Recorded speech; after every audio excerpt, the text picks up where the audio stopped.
Hei kaikille! Minä olen Heli Mikkonen ja opetan verkkotuutorina biologian ykkös- ja kakkoskursseja. Levinneisyys kattaa pääasiassa länsirannikon seudun ja viimeiseksi yksilö on tavattu Pietarsaaresta. Tärkein ympäristötekijä, joka edesauttaa tämän henkilön elinvoimaisuutta, etenkin aamuisin, on ehdottomasti kuvassa näkyvä abioottinen rautamöhkäle. Vaikuttavin luontokokemus oli tänä syksynä se, kun saimme kiinni monta vesikirppua, jolla oli poikaset mahassaan.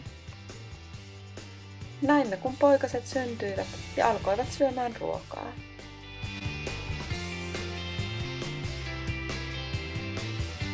Rakkain harrastus on ehkä tällä hetkellä maastopyöräily.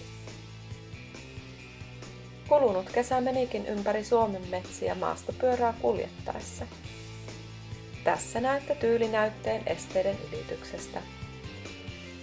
Raskaan rymistelyn välissä on kuitenkin levättävä ja samalla tarjoutuu mahdollisuus kasvien kuvaukseen.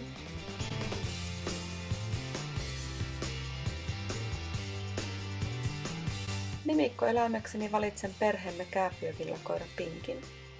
Sillä on yksi todella tärkeä ominaisuus, ystävällisyys. Tervetuloa biologian kursseille mukaan!